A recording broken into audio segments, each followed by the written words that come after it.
Chers auditeurs, dans ce nouvel épisode, nous allons parler de scalabilité et pourquoi elle peut être à la fois une opportunité et un piège pour les PME. Pour commencer, clarifions ce que signifie vraiment la scalabilité. C'est la capacité d'une entreprise à augmenter son volume d'activité sans augmenter ses coûts dans la même proportion. Autrement dit, pouvoir vendre plus sans devoir tout reconstruire à chaque fois. Beaucoup confondent croissance et scalabilité.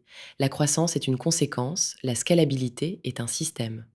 Dans les PME, ce concept est rarement naturel et doit être construit. Chez Scale to Sell, nous observons trois réalités fréquentes. D'abord, une entreprise qui croit être scalable, mais dépend d'un expert clé.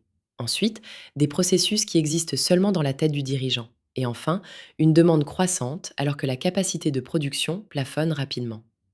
Prenons un exemple typique. Une société de services techniques pensait doubler son chiffre d'affaires grâce à une hausse de la demande. Sur le papier, c'était faisable. En réalité, la livraison dépendait de trois experts seniors, irremplaçables à court terme.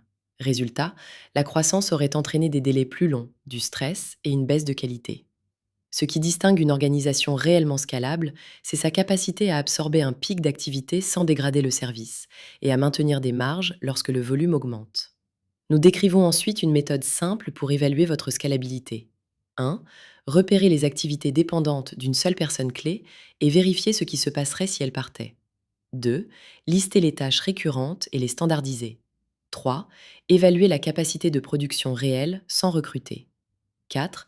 Analyser la relation entre croissance et complexité.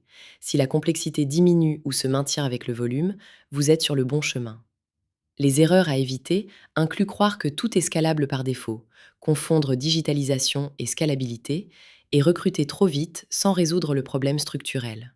Les bonnes pratiques: standardiser ce qui peut l'être, clarifier une offre maîtrisable et construire la scalabilité avant la croissance. En clair, la scalabilité est un actif immatériel qui se prépare bien avant l'augmentation du chiffre d'affaires. Pour conclure, une entreprise vraiment scalable est celle qui peut grandir sans se dégrader et qui baisse les angles morts pour devenir plus désirable aux yeux des acquéreurs. Chez Scale to Sell, nous accompagnons les dirigeants pour structurer leur entreprise et préparer une croissance durable et valorisable. Partagez cet épisode, abonnez-vous et contactez-nous pour discuter de votre scalabilité.